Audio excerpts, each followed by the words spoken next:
Imagine seeing someone on, say, a popular TV show. They seem charming, funny, just like anyone else. But what if they were hiding a truly deadly secret? A trail of victims stretching right across the country. It's a deeply disturbing thought, isn't it? How can such profound evil wear such a convincing mask? And what happens when the systems we trust, the ones designed to protect us, fail to see through that disguise? It raises so many uncomfortable questions about deception, about vulnerability, about justice itself. Absolutely. And today, we're taking a deep dive into exactly that reality. We're exploring the chilling double life of Rodney Alcala. Ah, yes, the man infamously known as the dating game killer. Exactly. He somehow managed to live right in the spotlight while operating in the deepest, darkest shadows. So, our mission today really is to unpack that intricate web of deception he spun. We need to look at the powerful role his apparent charisma played in hiding just how dangerous he was. And crucially, the points where the justice system seemed to, well, falter badly. Right. We'll be drawing on the sources you've shared, focusing on how he managed to evade capture for so long, and looking at the haunting questions that still linger. So prepare for some genuinely surprising facts, I think, and maybe a more profound understanding of how evil can sometimes wear a perfect smile. Let's start at the beginning. Okay. Rodney James Alcala, born August 23, 1943, San Antonio, Texas. But he grew up mainly in Los Angeles after his father left the family. And the sources suggest, interestingly, that as a child he was seen as quite bright, even creative. But then things took a turn. As a teenager, he joined the Army. Right, and that's where he reportedly experienced a mental breakdown. This led to a pretty serious diagnosis, antisocial personality disorder. That initial contrast is stark, isn't it? Right. Bright kid, then this diagnosis. It really is. And just for our listeners, antisocial personality disorder, it's often characterized by a complete disregard for others' rights, a lack of empathy, manipulation, deceit. Sounds chillingly like a description of his later actions. In hindsight, yes. After his discharge from the Army, he actually went to UCLA, studied film. He was considered intelligent, artistic even, an aspiring photographer, apparently idolized fashion and fine art photography. But it seems this talent, this intelligence, it was masking something much, much darker. A profound need for control, it seems, and absolutely zero empathy. That's what the sources point towards. It's a really difficult thing to wrap your head around, that contrast. Definitely. And he didn't just have these traits. Our sources indicate that in the late 60s, he actively cultivated a persona. Cultivated? How so? He worked on being trustworthy, charming, articulate, well-mannered on the surface. It wasn't just him. It was a performance, a tool. His main tool, you mean? Precisely. Yeah. He worked as a freelance photographer, and he used this charm, this cultivated persona, to convince young women, sometimes even children, to pose for him. Promising them portfolios, modeling careers. Exactly. Acting opportunities, anything to get them interested, to get them alone. His charm was the bait. So his camera became his weapon, in a terrifying way. And his personality was the disguise. And once the camera stopped clicking, well, that's when the mask came off. His victims faced unspeakable violence. Violence he then meticulously concealed through careful planning, even traveling across states to cover his tracks. And this pattern started horrifyingly early. Our sources confirm his first known violent crime was way back in 1968. Tell us about that. Okay, so this involves an 8-year-old girl, Tali Shapiro. He lured her into his Hollywood apartment, claiming he wanted to take her picture. Oh, that's awful. It is. But thankfully, a bystander saw her get into his car and felt something was wrong. They called the police. So the police arrived. Yes, they found the girl unconscious, severely harmed, but alive, thankfully. Alcala, though, had vanished. He just fled. Instantly. Landed him straight on the FBI's most wanted list for 3 years.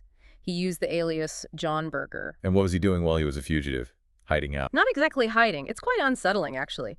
He moved to New York, enrolled in NYU's film school under his alias. He even studied under Roman Polanski for a time. While on most wanted list, studying film. Yes. Living quietly, still taking photos of young women. Incredible.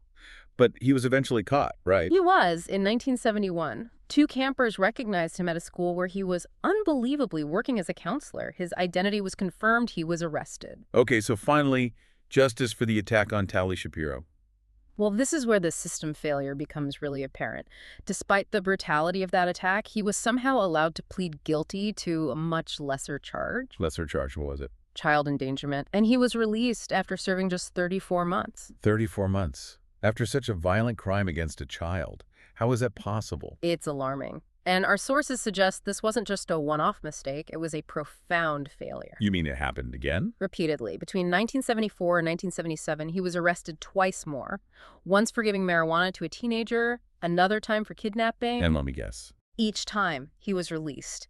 These repeated failures, these cracks in the system, they gave him the freedom to just continue. In his charm, his education, his appearance, they helped him slip through. Completely disarmed people, allowed him to walk around, seem normal, seem harmless, and he used that freedom to devastating effect. He certainly did. That period, 1977 to 1979, saw a terrifying escalation. Absolutely. A string of women across California and even New York found dead, often signs of extreme violence. And the photographs. He kept photographing them. Yes, often before their deaths. He kept the photos. It's incredibly disturbing. Who are the confirmed victims from that period? The confirmed ones we know of are Jill Barcombe, she was 18, Georgia Wixted, 27, Charlotte Lamb, 32, Jill Parenteau, 21, and then Robin Samso, who was only 12. Just 12 years old. And Robin's case, tragically, is what finally led to his capture and conviction eventually. But those are just the confirmed ones, right? You mentioned photographs. Yes. Authorities later found hundreds, literally hundreds, of photos of unidentified women and children in his possession. Hundreds. Still unidentified. Many of them, yes. Dozens remain unidentified to this day. It's a haunting collection, really. A silent gallery of potential victims. It's hard to fathom. And then, amidst all this horror, this escalating spree, Comes perhaps the most bizarre twist of all. the television appearance. Right. In 1978, right in the middle of his killing spree, Rodney Alcala appears on national television as a contestant on The Dating Game. Which was a huge show back then. A woman choosing a bachelor for a date based on witty answers. Exactly. And there he is, confident, funny, flirty, playing the game. It's just surreal. Did he win? He actually did win the date, but the bachelorette, the woman who chose him, later refused to go out with him. Really? Why? She reportedly said he was creepy, said he gave her a really bad feeling. Instinct, perhaps? Wow. Good instincts. Very good instincts. And that incredible, unsettling contrast, the charming TV guy, the horrifying reality, that's what earned him the nickname, isn't it? The dating game killer. Precisely. It just perfectly captures that terrifying duality, how he hid in plain sight. Okay, so let's move to his capture. You mentioned the Robin Samso case was key. Yes, 1979. 12-year-old Robin disappears on her way to ballet class in Huntington Beach, California. Her body was found later. 12 days later, tragically, in the Angeles National Forest. How did they link it to Alcala? A police sketch based on witness descriptions of someone seen with Robin, combined with recognition from one of his parole officers. That led to his arrest. Finally.